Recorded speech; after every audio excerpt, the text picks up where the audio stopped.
1 करोड़ की बहू रानी। थू थू, इतनी कड़वी चाय कौन बनाता है? और चीनी तो ऐसे भरकर डाली है जैसे तेरा बाप चीनी भरकर लाया हो। अब खरी खरी मेरा मुंह क्या देख रही है? दूसरी चाय बना कर ले आ। तभी अर्पिता अपने हाथों में दही की कटोरी लेकर आती है और रोहित से कहती है, सुनिए जी, आपका आज नौकरी का पहला दिन है, ये दही चीनी खाकर जाइए, दिन अच्छा जाएगा। हटा इसे अब। तेरा मनहूस चेहरा मेरे सामने आ गया। अब मेरा दिन अच्छा जाए या ना जाए, पर बुरा जरूर जाने वाला है। कल मुही, क्या जरूरत है मेरे बेटे को शुभ काम के लिए जाते हुए रास्ते रोकने की? आज मैं तुझे नहीं छोड़ूंगी, बेशरम बेहाया कहीं की। माँ, इसे मार मार कर अधमरा कर ही देना, ताकि आगे से ऐसा दोबारा करने की कोशिश भी ना करे। मैं ऑफिस जा रहा हूँ, मुझे लेट हो रहा है। रोहित ऑफिस चला गया। पीछे से अर्पिता की सास ने उसे बहुत मारा। अर्पिता कमरे में जाकर बहुत रोने लगी। इधर रोहित ऑफिस पहुंचा तो उसे पता चला कि बॉस आदमी नहीं बल्कि वो औरत है, खूबसूरत और मॉडल। बॉस कंपनी की मालकिन की बेटी है। रागिनी नाम है मेरा। मेरे डैडी को लंदन में कुछ टाइम के लिए प्रोजेक्ट पर काम करना है, इसीलिए अगले कुछ महीने तक इस ऑफिस की बॉस मैं हूँ। वैसे घबराओ नहीं, मैं वो सख्त मिजाज वाली बॉस नहीं हूँ, मेरी डैड है। रागिनी को धीरे धीरे रोहित पसंद आने लगा और वो बहाने से बार बार उसे अपने काम से बार बार बुलाती रहती। एक दिन बारिश बहुत तेज थी। रागिनी अपने कार से वो घर जा रही थी, पर उसकी कार रास्ते में ही खराब हो गई। रोहित उसी रास्ते से बाइक पर घर जा रहा था। उसने रागिनी को साथ चलने के लिए कहा। रागिनी मैम, मेरा घर पास में ही है। जब तक बारिश नहीं रुकती आप कुछ देर मेरे घर रुक सकती हैं। ओह, थैंक यू रोहित। बैठो बेटी, आओ यहाँ। जाओ डोली, जाकर एक तौलिया ले आओ, और हाँ, भाभी को बोल दे गरम गरम अदरक वाली चाय बना लेगी। भाभी, ये कौन है? मेरी बहू, रोहित की पत्नी। ओह अच्छा। कुछ देर बाद बारिश रुकी तो रागिनी अपने घर जाने लगी। रोहित छोड़ आएगा बेटी, इतनी रात को अकेले मत जाओ। हाँ चलिए, मैं आपको छोड़ देता हूँ। रास्ते में रागिनी बाइक पर बैठे बैठे रोहित को पकड़ लेती है। रोहित, मुझसे शादी करोगे? रागिनी जी, आप? हाँ सच में रोहित, मैं तुमसे शादी करना चाहती हूँ। तुम अपनी उस गरीब भिखारी पत्नी को तलाक दे दो और मुझसे शादी कर लो। रागिनी करोड़पति बाप की इकलौती बेटी थी। रोहित ने घर जाकर माँ और बहन को ये सारी बात बताया तो दोनों खुशी के मारे उछल पड़े। तू शादी के लिए हाँ कर दे, देर मत कर बेटा। अब करोड़ों में खेलने के दिन आ गए हैं। अब करोड़पति बहू आ जाएगी। भैया हाँ कर दो और भाभी को तलाक देकर रागिनी से शादी कर लो। ठीक है बहन, इस मनहूस को तलाक देकर जल्दी रागिनी से शादी करता हूँ। बहुत गरीबी में दिन गुजार लिए, अब अमीर आदमी बनना है। आप मुझे तलाक दे देंगे? आखिर मेरी गलती ही क्या है? तेरी सबसे बड़ी गलती यह है कि तू गरीब है। तू एक भी रुपए नहीं लाई। अब तेरी जगह करोड़ों में खेलने वाली बहू इस घर में आएगी।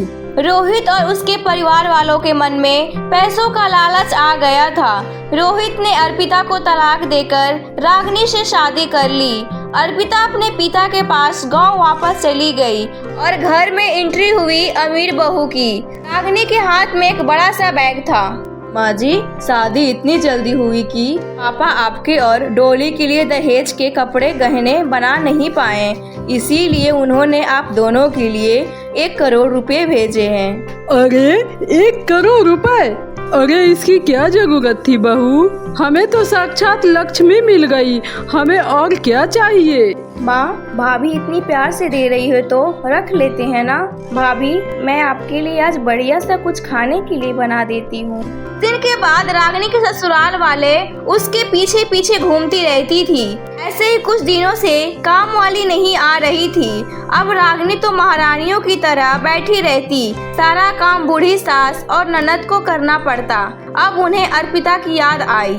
माँ, अर्पिता भाभी तो घर का सारा काम वही करती थी, रागिनी भाभी तो कुछ भी नहीं करती। देखो ना, अभी तक सोकर भी नहीं उठी है। हाँ सही कह रही बेटी, सोकर उठेगी ना तो हम बात करेंगे। थोड़ा बहुत तो घर का काम अब उसे भी करना चाहिए, हम कितना ही करेंगे। रागिनी सोकर उठी। आज से वो दोबारा ऑफिस जाने लगी थी। बहू कहाँ जा रही हो?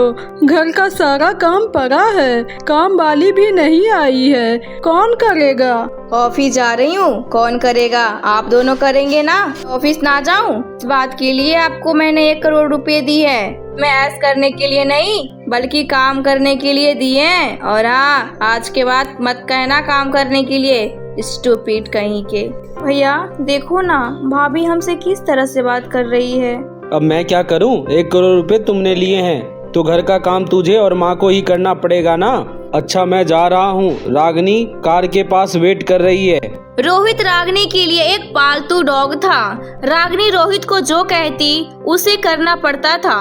रोहित तुम्हें पता है ना, इम्पोर्टेंट मीटिंग थी और ये तुम कैसे कपड़े पहनकर आ गए हो? जाओ चेंज करके आओ। मैं तुम्हारे लिए न्यू कोट पैंट मंगवाया है, वो पहनकर आओ। घड़ी की सुई 12 पर आने से पहले बाहर आ जाना, वरना मैं कार लेकर चली जाऊंगी।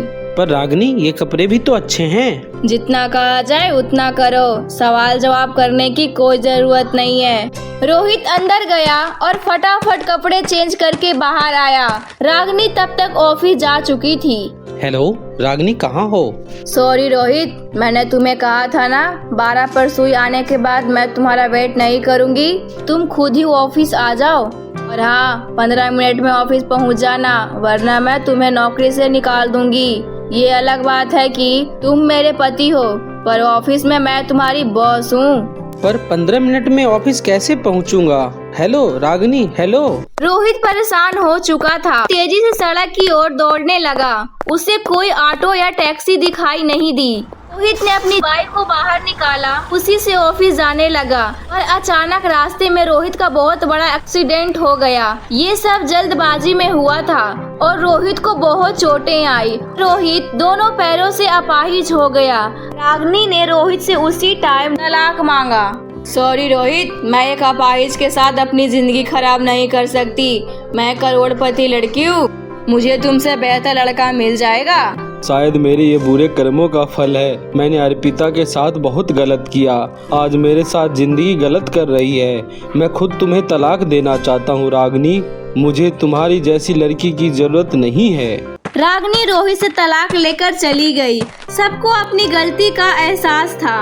माँ, हमने बहुत गलत किया अर्पिता भाभी के साथ। उन्हें हम लोग घर से निकाल दिया, पर वो कितनी अच्छी थी माँ। हाँ रोहित, आज वो दुख की घड़ी में होती तो वो अपना जान लगा देती तुझे ठीक करने में। हमने बहुत गलत किया उसके साथ। सबके आंखों में आंसू थे कि तभी अर्पिता वहां आ जाती है। आपका इतना बड़ा एक्सीडेंट हो गया, मुझे किसी ने अभी तक बताया नहीं। अरे अर्पिता, मैं किस हक से बताता? मैं तो तुम्हें मुंह दिखाने लायक भी नहीं रहा। अरे पेपर पर तलाक हुआ तो क्या हुआ, दिल से मैं अभी भी आपकी पत्नी हूँ। देखो, मेरी मांग का सिंदूर, मेरे गले का मंगलसूत्र आपका ही दिया हुआ है। मैं नहीं मानती ऐसे तलाक को। अर्पिता बेटी, तुम ही हो हमारी 1 करोड़ की बहू, जिसमें 1 करोड़ के गुण हैं। हमें माफ कर दे बेटी, हम तेरे गुनाहगार हैं। रोहित और उसके परिवार के तावे के आंसू थे। अर्पिता वापस लौट आई क्योंकि रोहित और उसके परिवार को दिल से अपना माना था और इसका दिल 1 करोड़ का था।